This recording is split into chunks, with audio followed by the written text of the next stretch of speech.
Today our topics are that, okay? Lysosomes, peroxisomes, centrioles and cytoskeletons. कल हमने cell membrane, cytoplasm और endoplasmic reticulum, smooth and rough endoplasmic reticulum, Golgi bodies के बारे में बिल्कुल तफसील से एक लेक्चर दिया था। 1 घंटे का, आप जाके उसे देख लीजिए। उस पर समझने के बाद आप इसको समझेंगे, वरना आपको ये समझना मुश्किल होगा। ठीक है जी।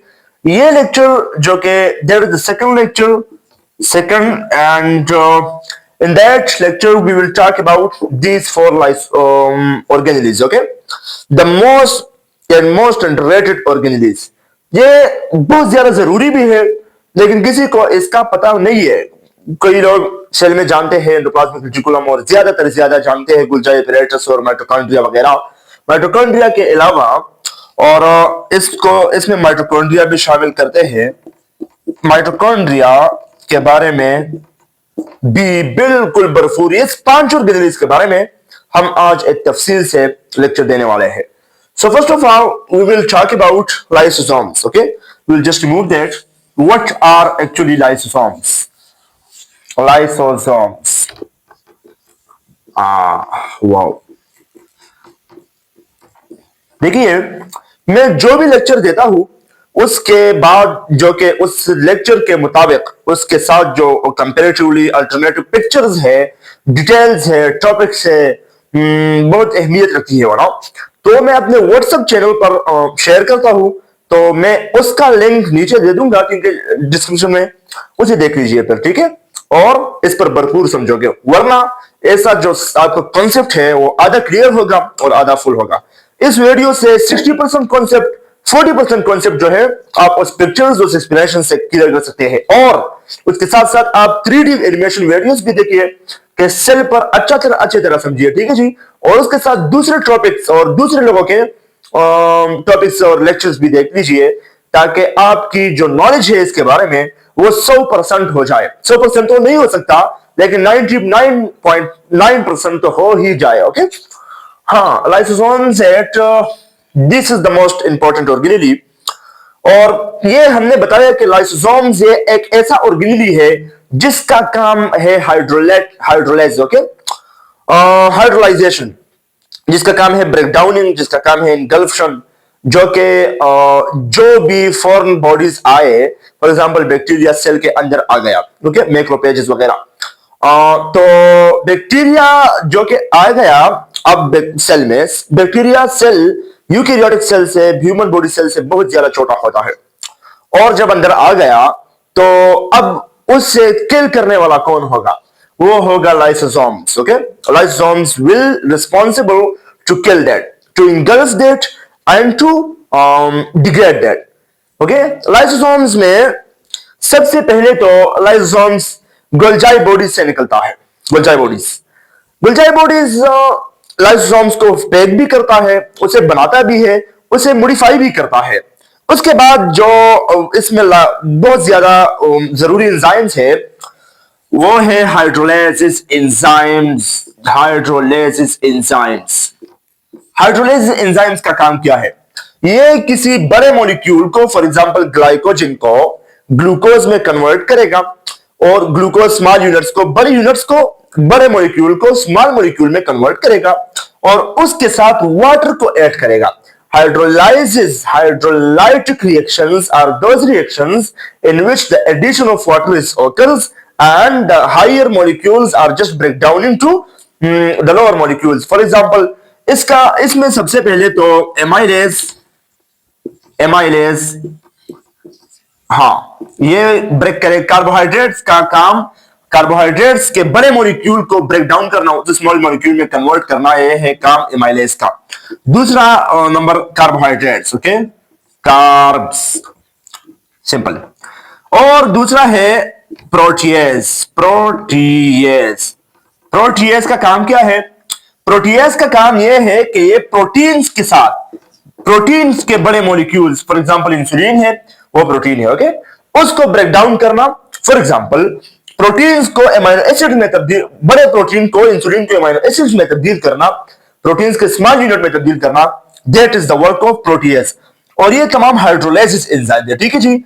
इस रिएक्शंस जब ये छोटे मॉलिक्यूल तक कन्वर्शन करते हैं, डिग्रेडेशन करते हैं, तो ये उसमें हाइड्रोजन मोनोऑक्साइड, डाइहाइड्रोजन मोनोऑक्साइड जो कि H2O है, वो ऐड होगा मुसलसल। नंबर 3 है लाइपेज। ओके, लाइपेज एंजाइम्स जिसका काम लिपिड्स के साथ है। फॉर एग्जांपल कोलेस्ट्रॉल को फैटी एसिड और ग्लाइसरॉल में ब्रेक डाउन करना, यह काम इसका है। फॉस्फोलिपिड्स को कन्वर्ट करना, यह काम इसका है। बहुत से सारे लिपिड्स मॉलिक्यूल्स है, बड़े बड़े बड़े बिल्कुल कॉम्प्लेक्स मॉलिक्यूल्स है, जिसको स्मॉल मॉलिक्यूल में कन्वर्ट करना काम इसका है। ये तमाम, और चौथा है nucleus enzymes. Nucleus enzymes, okay, nucleotides को कन्वर्ट कर, न्यूक्लियोटाइड्स बड़े मॉलिक्यूल डीएनए और आरएनए को न्यूक्लियोटाइड्स में कन्वर्ट करना, यह काम किसका है? Nucleus enzyme. ये चार जो कि मैंने नाम लिए, एमाइलेज, प्रोटीएज, लाइपेज, न्यूक्लियस, ये चार इंपॉर्टेंट है। इंपॉर्टेंट सिर्फ ये चार नहीं है, 60 प्लस जो कि 60 प्लस एंजाइम्स है, हाइड्रोलाइसिस एंजाइम्स मौजूद है लाइसोसोम्स में। लेकिन उसमें से सबसे बड़ा काम, सबसे इंपॉर्टेंट और सबसे एबंडेंट, जो कि एबंडेंट मॉलिक्यूल से ताल्लुक रखता है उसके ब्रेक डाउन करने से, वो है एमाइलेज, कार्बोहाइड्रेट्स के ब्रेक डाउन में काम करता है। प्रोटीएज, प्रोटीन्स के ब्रेक डाउन में काम करता है। लाइपेज, लिपिड्स के ब्रेक डाउन में काम करता है। न्यूक्लियस, न्यूक्लियोटाइड्स को आरएनए और डीएनए को ब्रेक डाउन करने में मदद करता है। यानी कि ये काम करते हैं। ओके, ये सबसे जरूरी है, amylase, protease, lipase and nucleus, याद रखिए, ठीक है जी। सबसे जरूरी बात, ये चार जो कि एंजाइम्स है, ये मेम्ब्रेन के अंदर होते हैं, लाइसोसोमल मेम्ब्रेन के अंदर। 60 प्लस, कुछ डिक्शनरीज के मुताबिक 70 प्लस एंजाइम्स है, उसमें से चार ये है, और ये मेम्ब्रेन के अंदर होते हैं। तमाम एंजाइम जो कि लाइसोसोम के मेम्ब्रेन के अंदर होते हैं। हाँ, now we'll talk about the stages। Stages क्या है, लाइसोसोम्स कितने, कैसा बनता है और किस तरह ये काम करता है। सबसे पहले तो स्टेजेस का ये है, दो किस्म के लाइसोसोम्स है, ओके जी, दो स्टेजेस। जब लाइसोसोम्स नया नया बनता है, प्राइमरी एंड सेकेंडरी लाइसोसोम, जब लाइसोसोम्स नया नया बनता है गोल्जाई बॉडीज से। किससे जी? गोल्जाई बॉडीज जब लाइसोसोम को नया बनाता है, उस हालत में जो नया बनता है वो है प्राइमरी। ये इसे इनएक्टिव लाइसोसोम भी कहा जाता है। ये किसी बैक्टीरिया को इनगल्फ करने का एबिलिटी या कैपेबिलिटी रखता ही नहीं है। ये बस सिर्फ लाइसोसोम इसका नाम है, लेकिन ये काम नहीं करता। अब इसको सेकेंडरी लाइसोसोम्स में कन्वर्ट होगा, ओके जी। और सेकेंडरी लाइसोसोम में कैसे कन्वर्ट होगा? ऑटोफेगोसोमी के जरिए, ऑटोफेगी के जरिए। जब फॉर एग्जांपल कोई बाहर से बैक्टीरिया आ गया, ओके, वो आ गया और अंदर आ गया साइटोप्लाज्म में। अब उस साइटोप्लाज्म में यही बैक्टीरिया जो सेकेंडरी लाइसोसोम्स, जो प्राइमरी लाइसोसोम इस बैक्टीरिया को के साथ अटैच होगा और उसे इनगल्फ करेगा। जब ये अटैच होगा, तो जब ये फ्यूज करेगा किसी बैक्टीरिया से, किसी पैथोजन के साथ, तो इस फ्यूजन के हालत में ये लाइसोसोम्स, इस लाइसोसोम में एंजाइम्स होंगे सिक्रीट, और इसके एंजाइम्स कॉन्ट्राडिक्टिकली बहुत ज्यादा होंगे। तो जब इस वक्त में कि जब ये प्राइमरी लाइसोसोम्स किसी बैक्टीरिया, किसी पैथोजन की वॉर्म आउटर गिलिस के साथ अटैच हो जाए और अपना, तब जब अटैच हो जाए, तब फ्यूजन करे, तब उसको सेकेंडरी लाइसोसोम, फिर वो सेकेंडरी लाइसोसोम की कहा जाता है, ठीक है जी। तब तक, जब तक वो किसी काम का जिम्मा इसके सिर पर ना हो, या कोई बैक्टीरिया इसने किल नहीं किया हो, बैक्टीरिया या कोई ऑर्गेनिज के साथ अटैच नहीं हुआ हो, प्राइमरी लाइसोसोम्स कहलाता है। जब ये अटैच हुआ किसी ऑर्गेनिज के साथ, वन आउट यानी खराब ऑर्गेनिज जो काम नहीं करता, यानी कि for example rough endoplasmic reticulum का काम क्या है?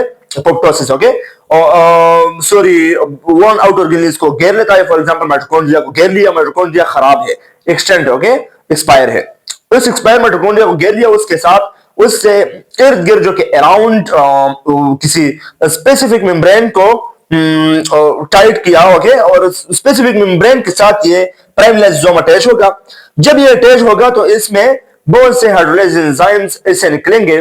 जब ये अटैच होगा उस वक्त वो प्राइमरी लाइसोसोम से सेकेंडरी लाइसोसोम में कन्वर्ट होगा। So there is the two stages when the newly formed lysosomes from Golgi apparatus is known as the primary lysosomes, and then the other form and when it start the working, so that is known as when it start fusion and when it fuse to one bacteria or one organelle, that is known as secondary lysosomes.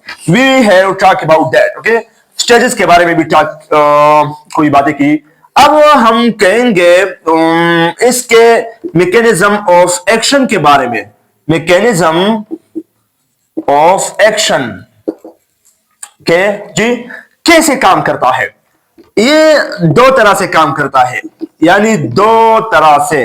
एक हेट्रोफेगी है, note कीजिए जी, note कीजिए, और एक autophagy है, okay जी। हेट्रोफेगी और autophagy. सबसे पहले तो हेट्रोफेगी समझिए जी। जब कोई बाहर से पैथोजन आए, बाहर से बैक्टीरिया आए या खराब मॉलिक्यूल आए या ड्रग्स आए या पैथोजन आए जी, उस पैथोजन को किल करना, उसके साथ अटैच होना, बाहर से जो पैथोजन आए उसके साथ अटैच होना, वो है हेट्रोफेगी। और जो अंदर जो उस सेल की अपनी ऑर्गेनेलिज है, जब वो एक्सपायर हो जाए, वो वर्म आउट हो जाए, वो अपना काम छोड़ दे, उस ऑर्गेनेलिज के साथ अटैच होना ऑटोफेगी है। Autophagy is the attachment and the engulfing and the fagging of any organelle, and that is the heterophagy is the engulfing of any foreign pathogen, foreign bacteria, anything, okay। जो बाहर से आया हो उसके साथ जो अटैच होगा हेटेरोफेगी कहलाएगा, अंदर से आया हो उसके साथ जो अटैच होगा अंदर अपने ऑर्गेनेल के साथ ऑटोफेगी कहलाएगा। We already talk about mechanism of actions and the stages and the enzymes of lysosomes. Now we will talk about the functions of lysosomes. सबसे बड़ा फंक्शन है इसकी, जो सबसे बड़ा फंक्शन है वो बैक्टीरिया के ऑटोफेगी है। जो भी बैक्टीरिया गया सेल में वो अपना काम शुरू करेगा। न्यूक्लियस में दाखिल हुआ ही नहीं है, बैक्टीरिया का काम न्यूक्लियस में म्यूटेशन करना है, ओके जी। वायरस का काम भी ये है, न्यूक्लियस तक डायरेक्ट जाता है न्यूक्लियस पोर में, और फिर न्यूक्लियस वहां पर अपना काम सर अंजाम देता है। तब करेगा जब बैक्टीरिया और वायरस को लाइसोसोम अंदर छोड़ेगा, तो तब करेगा ना जी। अगर लाइसोसोम्स अंदर गया ही नहीं, लाइसोसोम साइटोप्लाज्म में ही दाखिल हुआ और बैक्टीरिया और वायरसेस, और तब लाइसोसोम को पता चल गया कि अब रिसेप्टर्स, लाइसोसोम से रिसेप्टर्स खारिज होते हैं कि बैक्टीरिया अंदर आ गया है, पैथोजन अंदर आ गया है। लाइसोसोम डायरेक्टली जाके उस बैक्टीरिया के साथ अटैच होगा और उस बैक्टीरिया को किल करेगा, ओके जी। So that is the known as heterophagy also, and the mechanism of action is the most amazing of that. Now number second काम जो है वो degradation of one outer organelles है। degradation of one outer organelles जी, ये अंदर के अंदर जो organelle एक्सपायर हो जाए उसके साथ उसको खत्म करना, degradation of one outer organelles, और ये ऑटोफेगी भी कहलाता है जी। तीसरा नंबर काम ये है कि एक्सेस सिक्रीटरी प्रोडक्ट को एक्सेस सिक्रीटरी प्रोडक्ट को किल करना। हाँ, जरूरी एक्शन, जरूरी काम है, ओके जी। थर्ड नंबर वर्ड याद रखिए, कंसेप्ट क्लियर कीजिए। वो सिक्रीशन हमारे सेल से सिक्रीशन होते हैं। फॉर एग्जांपल पेनक्रियाज के बीटा सेल से क्या सिक्रीट होंगे जी? पेनक्रियाज के बीटा सेल से इंसुलिन सिक्रीट होगा, ओके। तब जब ये इंसुलिन मिकदार में ज्यादा हो जाए, ठीक है जी, हम सिर्फ इस एग्जांपल के साथ चलेंगे। जब ये इंसुलिन ज्यादा हो जाए तो उस ज्यादा इंसुलिन को, एक्सेस इंसुलिन को किल करना, वो किसका काम है जी? ज्यादा इंसुलिन को किल करना और उसको नॉर्मल लेवल पर लाना, ये है लाइसोसोम का काम। ये भी लाइसोसोम का काम है। म्यूकस होगा, वो बहुत से ग्लैंड्स जो कि सिक्रेटरी सेल्स है, वो सिक्रीशन करते हैं मुसलसल, तो उसका काम ये है कि ये सिक्योरिटी प्रोडक्ट्स को, एक्सेस सिक्योरिटी प्रोडक्ट्स को खत्म करेगा, उसके वेसिकल्स को खत्म करेगा, बस्ट आउट कर देगा और ये अपना काम सर अंजाम देगा, ठीक है जी। सबसे बड़ा काम ये है कि ये अपनी तरफ से ये बैक्टीरिया को भी किल करता है जो पैथोजन आए, ये डिग्रेडेशन ऑफ वर्न आउट ऑर्गेनिली है, ऑटोपेगी एंड हेट्रोपेगी भी करता है, ठीक है जी। ये सिक्रेटरी एक्सेस सिक्रेटरी प्रोडक्ट्स को भी किल करता है। एंड द मोस्ट इंपॉर्टेंट, ये भी काम करता है, ठीक है जी। सबसे जरूरी काम इसका ये है, सबसे जरूरी काम कि अपनी तरफ से भी कुछ हार्मोन्स और कुछ सब्सटेंसेस खारिज करता है। ओके, सबसे जरूरी जो हार्मोन है वो मेलेनिन मेलेनिन मेलेनिन मेलानोसाइट से खारिज होता है। इसका काम यह है कि हमारे स्किन को अल्ट्रावायलेट रेस से बचाए। तो ये स्किन में खारिज होता है डायरेक्टली डर्मिस में। तो जब डर्मिस में खारिज होता है तो ये हमारे स्किन को बचाता है अल्ट्रावायलेट रेस से जो सन से आता है। ओके, तो उसको बचाने के लिए मेलेनिन खारिज होती है मेलानोसाइट से। मेलानोसाइट से जब खारिज होती है तो मेलानोसाइट के अंदर जो ये सिक्रीशन है ये लाइसोसोम्स करता है। ये मेलेनिन सेल के अंदर मेलानोसाइट के अंदर जो ये सिक्रीशन है वो काम है लाइसोसोम का। मेलेनिन का सिक्रीशन भी लाइसोसोम का काम है।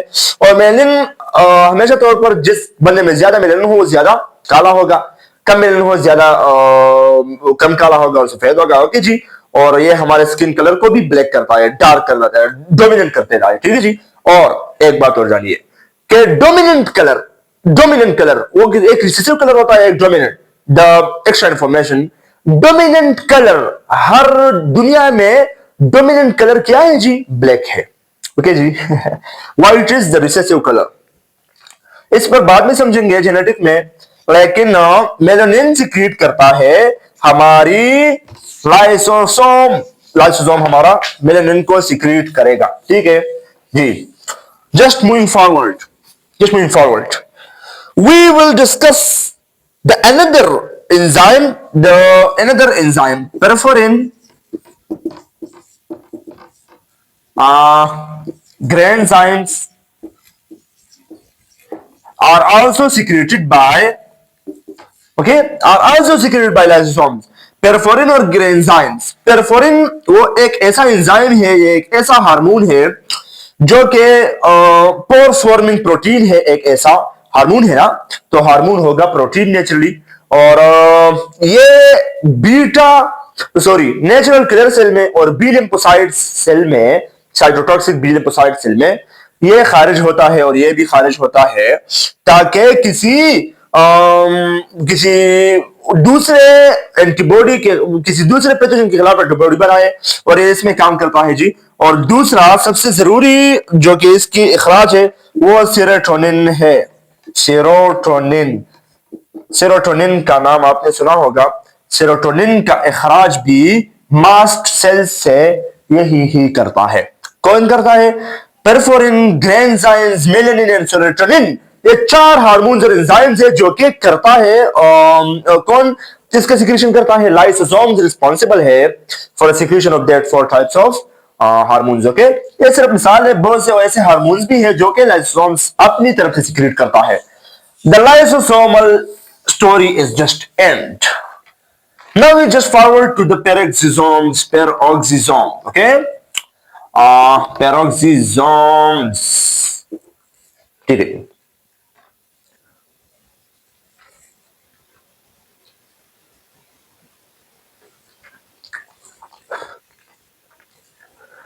पेरोक्सिसोम्स ये एक ऐसा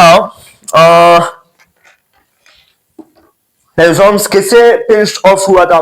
कौन बनाएगा लाइसोसोम? बनाएगा गोल्जाई बॉडीज। लेकिन पेरोक्सिसोम भी लाइसोसोम की तरह गोल है, लाइसोसोम की तरह इसे ये मेम्ब्रेन बाउंडेड है, लेकिन ये बनाएगा गोल्जी बॉडी नहीं। ये बनाएगा कौन? ये बनाएगा एंडोप्लाज्मिक रेटिकुलम में बनेगा। ओके जी, लाइसोसोम किस में बना था?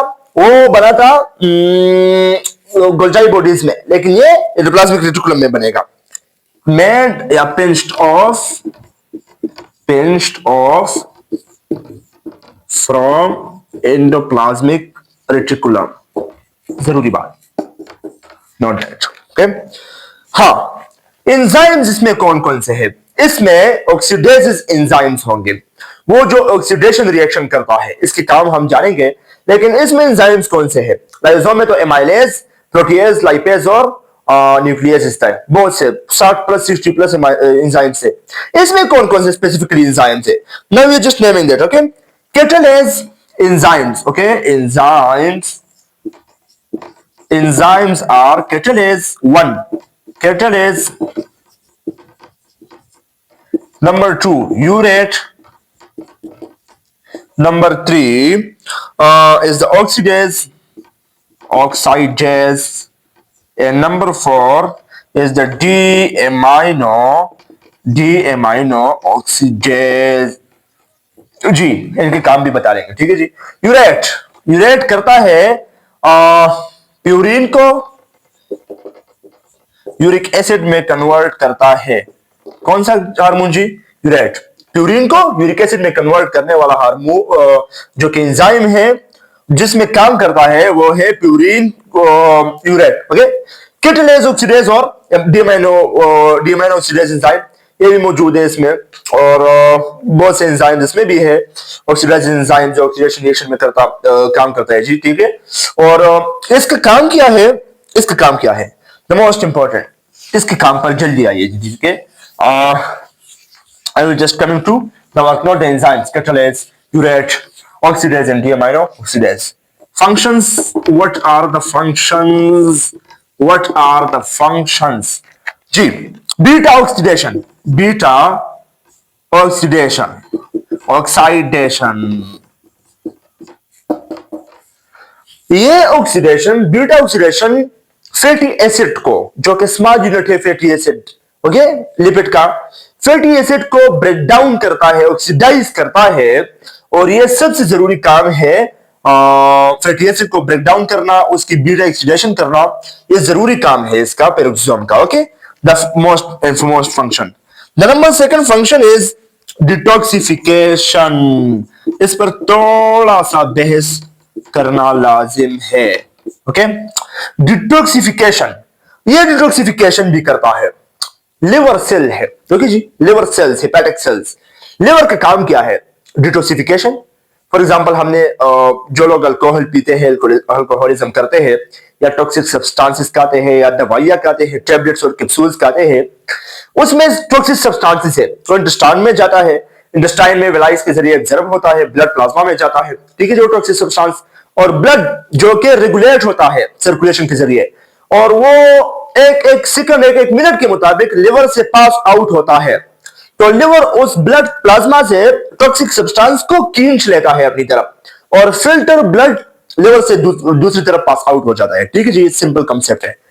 अब जो टॉक्सिक मटेरियल्स है, लाइक हाइड्रोजन पेरोक्साइड जो कि अल्कोहलिज्म के दौरान प्रोड्यूस होता है, बहुत से ड्रग्स है जैसे कि टॉक्सिक सब्सटेंसेस, कार्सिनोजेंस वगैरह, ये तमाम सब्सटेंसेस लिवर के द्वारा खींच किया जाता है। लिवर खींचता है इनको, किससे? ब्लड प्लाज्मा से। अब ये लिवर ने इस ब्लड प्लाज्मा को फिल्टर कर दिया, लेकिन इसने इन तमाम और टॉक्सिक सब्सटेंस को खींच लिया अपनी तरफ। अब ये खींच लिया तो हेपेटिक सेल्स में टॉक्सिक सब्सटेंस दाखिल हो गए। जब हेपेटिक सब्सटेंस जो कि जिसने खींचा है, तो जैसे ही साइटोसोल में ये एंटर हुआ, क्या? टॉक्सिक मटेरियल साइटोप्लाज्म में, तो वो कौन किल करेगा जी? पेरोक्सोसोम किल करेगा। H2O2 जो कि अल्कोहलिज्म में आता है, जो लोग शराब पीते हैं, उसमें लिवर जो है वो एक material of organ of detoxification काम करता है ऐसा। एंड ये डिटॉक्सिफिकेशन में बहुत ज्यादा बड़ा, बल्कि पूरा डिटॉक्सिफिकेशन जो हम सब्सटेंसेस खाते हैं, जो ड्रग्स खाते हैं, उसमें होते हैं टॉक्सिक सब्सटेंसेस।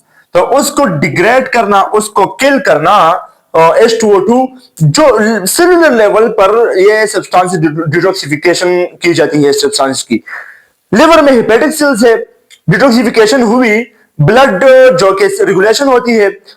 जब इंटेस्टाइन में हम कोई टैबलेट्स वगैरह खाते हैं और वो इंटेस्टाइन में जाती है, वेलाइस के जरिए ब्लड प्लाज्मा के में एब्जॉर्ब किया जाता है। ब्लड प्लाज्मा में फिर टॉक्सिक मटेरियल्स मौजूद होते हैं।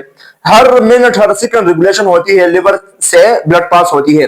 जब लिवर से ब्लड पास होती है तो उससे टॉक्सिक मटेरियल्स का जुदा करना, वो काम किसका है जी? वो पेरोक्सोम का है। हेपेटिक सेल में सबसे ज्यादा पेरोक्सोम्स है, क्योंकि पेरोक्सोम का काम भी डिटॉक्सिफिकेशन है और ब्लड का काम ही लिवर का काम भी डिटॉक्सिफिकेशन है। So peroxisomes are really in major quantity present in the liver and hepatic cells, okay. So number third, the most important work is gluconeogenesis. Gluconeogenesis.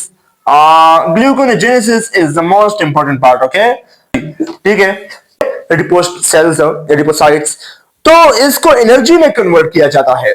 हमें हमें इसको काम में लाना है। तो इसको काम में लाने के लिए सबसे पहले फैट तो एब्जॉर्ब नहीं होता, पेट से तो डायरेक्ट एनर्जी नहीं बनती। इससे सबसे पहले कार्बोहाइड्रेट ग्लूकोज में कन्वर्ट होगा होना। ओके हो गया जी। ग्लूकोज में डिग्रेड होगा फैटी एसिड्स, और फिर जो ग्लूकोज में कन्वर्ट हो गए, फिर ये एटीपी से बनेगी। तो the conversion and degradation of fatty acid to the glucose is the process known as gluconeogenesis, और ग्लूकोन्यूजेनेसिस काम है पेरोक्सोसोम का। नंबर थर्ड काम, जो सबसे जरूरी फोर्थ काम, वो है purine degrade to uric acid. जी, ये काम करना यानी कि यूरिक एसिड को कन्वर्ट करना। प्यूरिन लिवर में यूरिक एसिड में डिग्रेड किया जाता है, कन्वर्ट किया जाता है, और फिर यूरिक एसिड पास की कुछ बॉडी की जरूरत हो और उससे बाद बाहर पास किया जाता है, टॉक्सिक मटेरियल है, तो इसको यूरिन में एक्सक्रीट किया जाता है। So the conversion from purine to uric acid is the work of peroxisomes actually, and then we are just moving to the other function, which is the most important functions: formation of myelin, and number two, participation in the formation of bile acid. Okay, bile acid में सबसे पहले bile acid को बनाने में participate करेगा और myelin sheath को बनाने में पार्टिसिपेट करेगा पेरोक्सोम। माइलिन को बनाना और बाइल एसिड को बनाना, ये भी काम है पेरोक्सोम का। बाइल एसिड पेंक्रियाज में वगैरह में बनते हैं और डाइजेस्टिव सिस्टम में बहुत ज्यादा अहमियत रखती है, तो इसके बहुत से काम है जी। ठीक है, अब we are moving just to another organelle which is the most important organelle that is named as the centrioles. We have already talked about the lysosomes, and now we will talk about the centrioles, and the peroxisomes we have talked. Okay, centrioles ये एक ऐसा organelle है जो कि सिर्फ mitotic division में, जब mitotic division होता है तो क्रोमोसोम को एक दूसरे से स्प्लिट करना, सेंट्रोमर से स्प्लिट करना, ये काम है सेंट्रियोल्स का। इसका कोई मेजर रोल नहीं है, बस सिर्फ ये एक रोल है सेंट्रियोल का काम। ये एक ऑर्गेनेली है, non membrane bounded, membrane bounded, okay, membrane bounded है, और इसका काम है स्प्लिट करना। क्या स्प्लिट करना जी? पेरोक्सोम को स्प्लिट, क्रोमोसोम्स को स्प्लिट करना। And the other organelle is secretory vesicles, and okay, secretory vesicles जी, सेक्रेटरी वेसिकल्स, जिसमें गोल्जाई बॉडीज के पास जो सेक्रेटरी वेसिकल्स होते हैं, किसी मटेरियल को, किसी प्रोडक्ट को डिलीवर करना, सेक्रेटरी वेसिकल्स का काम है उसे साइटोप्लाज्म से बाहर निकालना। एक मेम्ब्रेन होता है और ये सेक्रेटरी वेसिकल्स बहुत ज्यादा काम आता है किसी सेक्रेटिव सेल्स में, और जो ग्लैंड सेल्स है जो म्यूकस सीक्रेट करता है, जो उसके बाद इंसुलिन वगैरह, secretion of insulin, any type of hormone जो कि सीक्रेट होता है, तो वो सेक्रेटरी वेसिकल्स में साइटोप्लाज्म तक जाता है और फिर सेक्रेटरी वेसिकल से बाहर जाता है और फिर साइटोप्लाज्म से बाहर जाके टारगेट सेल तक पहुंच जाता है। Okay, centrioles is that, and then secretory vesicles, and the mitochondria. Now just we are going to the mitochondria. Okay, mitochondria. Okay जी, ये माइटोकॉन्ड्रिया बहुत जरूरी है। माइटोकॉन्ड्रिया से इंपॉर्टेंट कोई है ही नहीं। माइटोकॉन्ड्रिया इज एक्चुअली 0 पॉइंट, देखिए जी, ये माइटोकॉन्ड्रिया है, ये इसकी जो, I want to draw that with very correct light, ये माइटोकॉन्ड्रिया का आउटर मेम्ब्रेन है, ओके, ये इनर मेम्ब्रेन है, ओके जी। ये माइटोकॉन्ड्रिया का मैट्रिक्स है, जो कि इनर स्पेस है उसे मैट्रिक्स कहा जाता है, और जो इनर मेम्ब्रेन है उसे कहती है cristae, okay, cristae is the inner membrane. तो ये चार चीजें मेन इस दरमियान है, ओके, आउटर और इनर लेयर के दरमियान बहुत से एंजाइम्स होते हैं जो कि ऑक्सीडेटिव फॉस्फोराइलेशन और पायरुविक एसिड को कन्वर्ट करना उसमें मदद करते हैं और रिस्पायरेशन में सबसे ज्यादा काम आते हैं। ये इसमें तकरीबन 4 एंजाइम्स मैं लिखना चाहता हूं। The one is acetyl coenzyme, the one is acetyl coenzyme, okay, and the other is the synthetase enzyme. ये आउटर और इनर मेम्ब्रेन के दरमियान है, ठीक है जी। सिर्फ नाम याद रख लीजिए, इसका फंक्शन दोबारा हम कर लेंगे। सिंथेटेज एंजाइम, और उसके बाद है glycerophosphate acetyl transferase enzyme, glycerophosphate acetyl transferase, okay भाई जी। ये तीनों acetyl coenzyme, synthetase enzyme, glycerophosphate acetyl transferase enzyme, नाम लेंथी है लेकिन आसान है, याद कर लिया जाएगा, ओके जी। ये तीनों जो मेनली एंजाइम्स है, ये आउटर और इनर मेम्ब्रेन के दरमियान प्रेजेंट होगा, and that is the most actual topic. Now we are just moving to the enzymes which is just working in the respiratory tract। वो एंजाइम्स देखिए, इसके अंदर भी फ्लूइड है, मैट्रिक्स भी पूरा फ्लूइड है, और मैट्रिक्स पूरा फ्लूइड है, ओके जी। इसमें पानी है। माइटोकॉन्ड्रिया की कुछ खुसूसियात है। एक तो एक है, इसमें अपनी डीएनए है, ये रिप्लिकेट करती है, यानी कि ये अपने आप को 2 से 4, 4 से 8, 8 से 16 बनाती है। ये वाहिद ऑर्गेनिज्म है कि इसमें डीएनए है, और दूसरे ऑर्गेनिज्म में अपनी डीएनए नहीं होती। इसके डीएनए को नॉन क्रोमोसोमल डीएनए कहा जाता है, और इसकी डीएनए मैट्रिक्स सी में प्रेजेंट होती है, ओके हो गया जी। अब मैट्रिक्स फ्लूइड है, इस फ्लूइड में डीएनए भी प्रेजेंट है, लेकिन इस फ्लूइड में, इस माइटोकॉन्ड्रियल फ्लूइड में एंजाइम्स भी प्रेजेंट है। बड़ा एंजाइम्स है जी, बहुत से एंजाइम्स है, और एंजाइम्स रिस्पायरेशन में मदद करती है, रिस्पायरेशन करती है वो एंजाइम्स, ठीक है जी। Respiration, the enzyme which is just helping in the respiration. वो एंजाइम जो रिस्पायरेशन प्रोसेस में काम आता है, वो है that enzymes are known as number 1 enzyme, succinic anhydrase enzyme, succinic anhydrase, okay हो गया जी। ये मैट्रिक्स के अंदर होते हैं सब main enzyme. Number 2 is NADH, dihydronucleotide adenine dinucleotide, okay, dehydrogenase enzyme जी। और इसके बाद है cytochrome C enzyme, cytochrome C, और SMAC एंजाइम, SMACR डाइप्लो जी, ये भी एंजाइम। हाँ, अब ये साइटोक्रोम सी और SMAC डाइप्लो, ये वो एंजाइम्स है जो कि काम आते हैं एपोप्टोसिस की। एपोप्टोसिस की जिम्मेदारी एपोप्टोसिस करना, प्रोग्राम सेल डेथ करना। रोज हमारे बॉडी में 1 crore cells, 10 million cells death होते हैं, जाते हैं, एपोप्टोसिस करती है। प्रोग्राम सेल है वो डेथ हो जाती है, okay.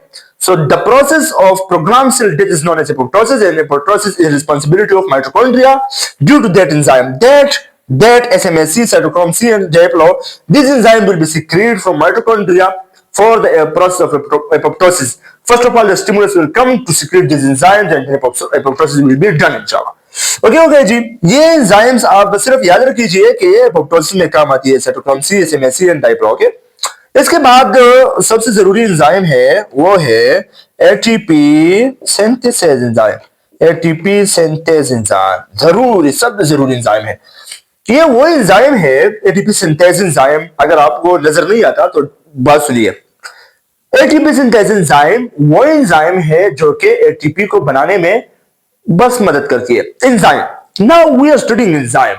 But what is the enzyme? हमने बहुत से एंजाइम के नाम सुने, एसिटाइल कोएंजाइम और फॉस्फेटिडाइल कोलिन वगैरह वगैरह, तमाम एंजाइम्स जो है, succinic anhydrase, NADH, cytochrome C, SMS, diplo ATP synthase वगैरह, ये तमाम एंजाइम्स, इसका काम ये है कि रिएक्शन को फास्ट करता है।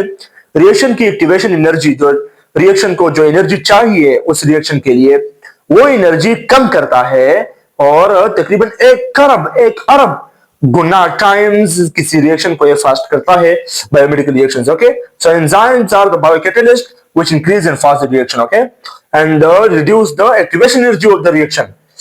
ठीक है, इस एंजाइम्स का काम रिस्पायरेशन में है और ये रिस्पायरेशन में मदद करेगा। माइटोकॉन्ड्रिया में तकरीबन माइटोकॉन्ड्रिया के मैट्रिक्स में succinic anhydrase, NADH, cytochrome C, SMS, diplo ATP synthase enzyme are the most important enzymes in that mitochondria. Now you will understand. Okay ji,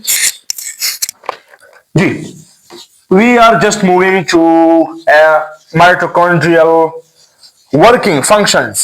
functions क्या करेंगे जी, काम करते क्या है, माइटोकॉन्ड्रिया करती क्या है?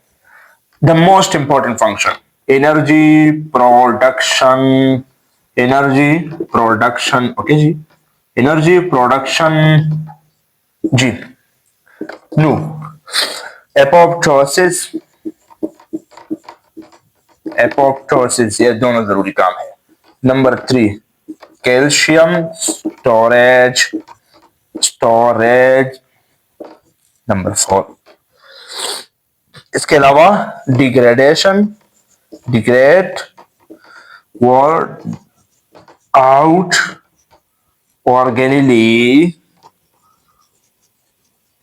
और ओके चौथा, पांचवा एटीपी प्रोडक्शन जी। तफसील से बात करेंगे इस पर।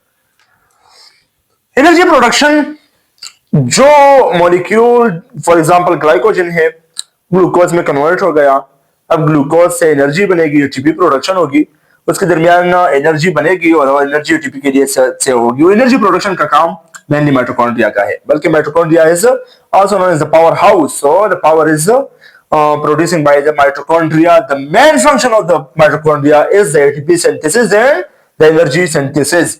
Then apoptosis, apoptosis is known as the programmed cell death।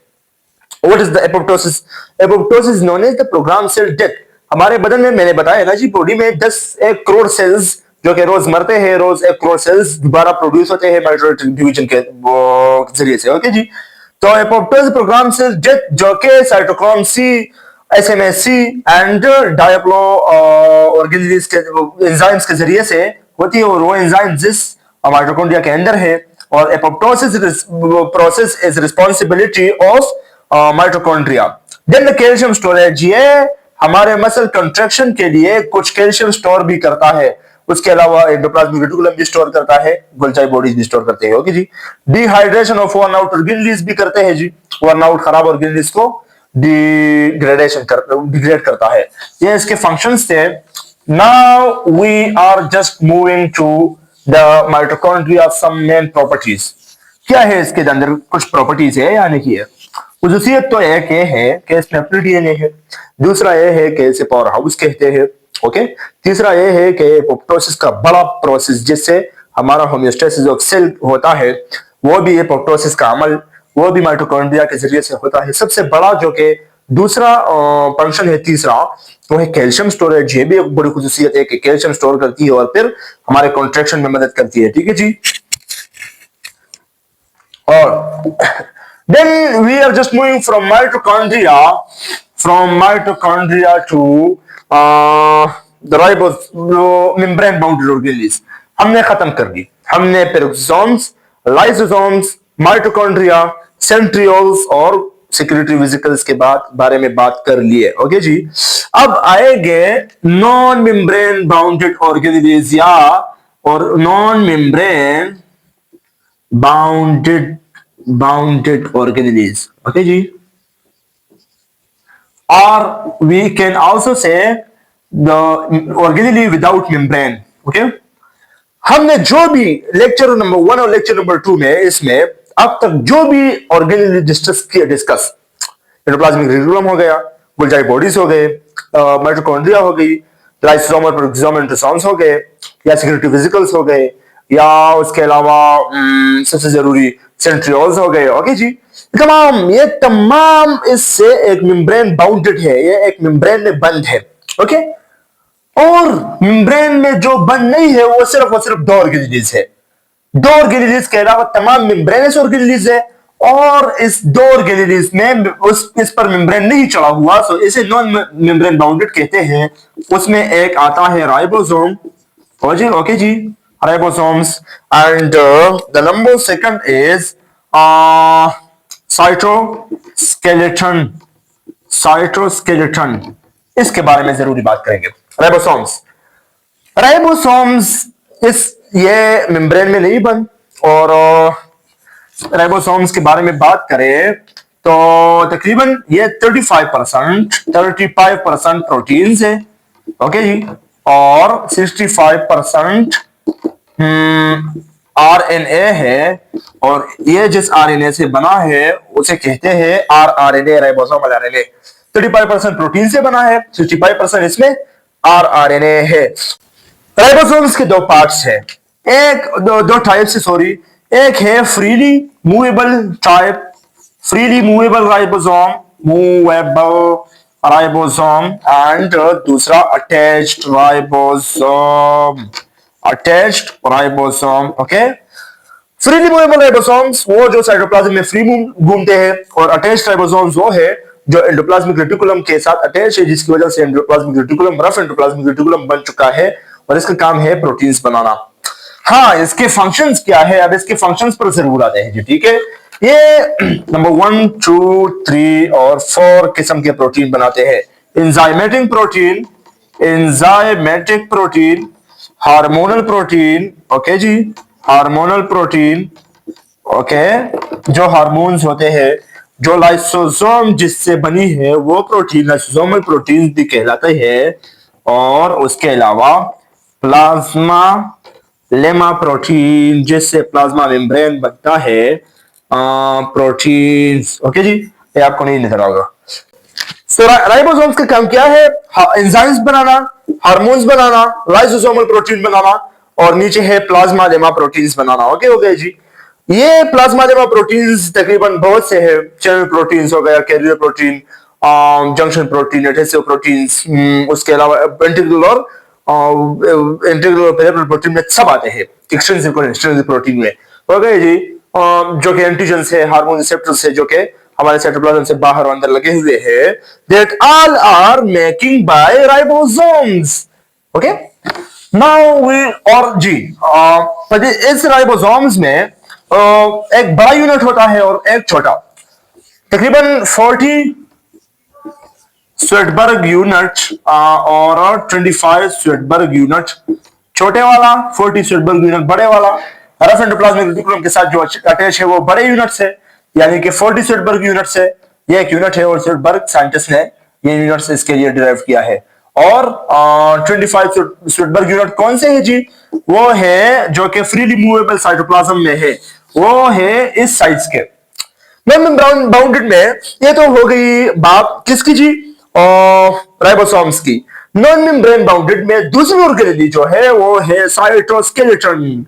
Cytoskeleton is the most important organelle, the most important organelle in our cell. ओ, साइटोस्केलेटन का काम है कि किसी सीख की तरह कमरे में, छत में कोई सीख मजबूती लाना, सेल को शेप में रखना, सेल को डिफरेंशिएट रखना, सेल के साइज को मेंटेन रखना, सेल के ऑर्गेनेलिज और उसमें ग्रेन्यूल सिक्रेटरी वेसिकल्स की मूवमेंट को जायज बनाना, ये तमाम जो काम है ये है साइटोस्केलेटन की। ओके हो गए जी, साइटोस्केलेटन की। इस साइटोस्केलेटन में 3 अकसाम है, इसको 3 अकसाम में तकसीम किया गया है। Okay, 1, 2, 3। The number 1 is the microtubule, microtubule. The number 2 is intermediate tubule, and intermediate filament, sorry. And number 3 is microfilaments. Now we are discussing the in microtubule, intermediate filament and microfilaments, इन तीनों के खुसूसियात same है। ये तीनों cell के structure और function में काम करेगा, ये तीनों किसी सेल के ट्रांसपोर्ट में काम करेगा, ये तीन किसी सेल के ऑर्गेनेल्स के ट्रांसपोर्ट में, विजिकल स्केलेटल वेसिकल के ट्रांसपोर्ट में। ओके ओके जी, ये तीनों किसी सेल को डिफरेंशिएट करने में ट्रांसपोर्ट करेगा। इंटरमीडिएट फिलामेंट जो है ये माइक्रोट्यूब्यूल और माइक्रोफिलामेंट के दरमियान जो कि इंटरमीडिएट लिंकेज है, इंटरमीडिएट रोप्स है, वो है कहलाता है इंटरमीडिएट फिलामेंट। हम इसके साइजेस बताते हैं जी। इसके साइजेस तकरीबन सेम है, एज सेम एज जी, इसके साइजेस सेम है। देखिए कि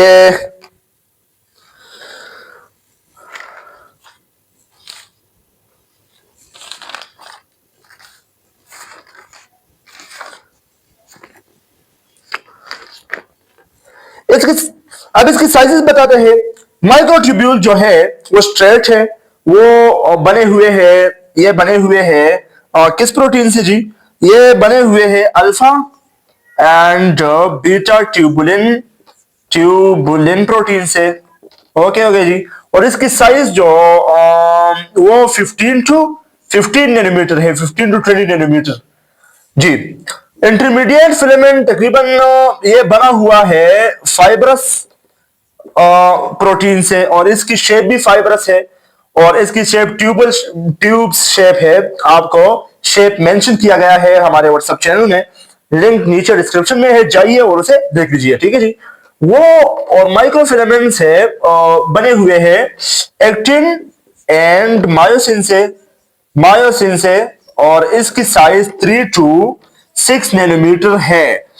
माइक्रोफिलामेंट की साइज सबसे छोटी है 3 से 6 नैनोमीटर। ओके, इंटरमीडिएट फिलामेंट की साइज 10 नैनोमीटर, तकरीबन 10 नैनोमीटर 9 नैनोमीटर हो सकती है थिकनेस। और जो माइक्रोट्यूब्यूल सबसे ज्यादा है, सेल में सबसे ज्यादा मिकदार में माइक्रोट्यूब्यूल मौजूद है, सबसे दरमियाना मिकदार में इंटरमीडिएट फिलामेंट, कम मिकदार में जो है माइक्रोफिलामेंट्स मौजूद है।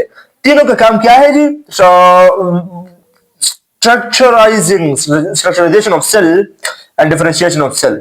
लेकिन माइक्रोट्यूब्यूल का एक खुसूसी काम यह है कि ये एक कन्वेयर बेल्ट की तरह है, यानी कि ये transport of organelles, transport of secretory vesicles and transport of R granules में मदद करता है। इंटरमीडिएट फिलामेंट का के 5 अकसाम है, यानी कि ये 5 किस्म में मौजूद है हमारे सेल में। एक तो केराटिन, ओके ओके जी, केराटिन हमारे एपिथेलियल सेल्स में मौजूद है, the keratin. And then we will talk about the desmin जो कि हमारे सेल्स में, हमारे मसल फाइबर्स में मौजूद है। ओके ओके जी, और उसके साथ उसकी वजह से मसल जो कि स्ट्रेच किया जाता है इलास्टिक है थोड़ा सा। और उसके अलावा ये ग्लियल फिलामेंट्स और neurofilaments, glial filaments glial cell और एस्ट्रोसाइट्स में मौजूद होते हैं, यानी कि एस्ट्रोसाइट्स के न्यूरोफिलामेंट जो कि न्यूरॉन सेल्स में मौजूद होते हैं, न्यूरॉन्स में। और उसके अलावा दूसरे भी है जो कि मुख्तलिफ अकसाम में इंटरमीडिएट फिलामेंट मुख्तलिफ सेल्स में मौजूद होते हैं। हमारा जो सेल है, हमारा जो स्किन है, एपिथेलियल टिश्यू से, ओके, और ये एपिथेलियल टिश्यू इतना स्ट्रेचफुल, इतना फोर्सफुल और इतनी गहरी क्यों है, इतना मजबूत क्यों है? क्योंकि इसमें केराटिन प्रोटीन्स है, और केराटिन प्रोटीन्स किसका किस्म है जी? इंटरमीडिएट फिलामेंट का किस्म है, इंटरमीडिएट फिलामेंट का। केराटिनाइज्ड स्क्वेमस एपिथेलियम सेल्स वो सेल्स है जो कि हमारे प्रोटीन्स को बनाता है। हमारे एपिथेलियल सेल्स जो कि हमारे स्किन पर है वो बनाते हैं, ठीक है जी। अब आएंगे इन microtubules, we have talked about that. Then we talked about the microfilaments. Then we talked about the intermediate filaments. कौन से? Microtubule 15 nanometre, intermediate filament 10 nanometre, और जो कि माइक्रोफिलामेंट है वो 3 to 6 नैनोमीटर है। माइक्रोट्यूब्यूल्स किससे बना हुआ है? ट्यूबुलिन अल्फा और बीटा ट्यूबुलिन एक दूसरे पर ओवरलैप किए गए हैं, और एक रोप्स की तरह, थिक रोप की तरह उसने स्ट्रक्चर बनाया हुआ है। और इसका खुसूसी जो कि खुसूसी काम, function, special work, special functions क्या है इसके? Like conveyor belt, Now just revise that lecture. Number one, peroxisome and lysosome जी, इसके बारे में और इन दोनों मेन ऑर्गेनिज के बारे में बात की।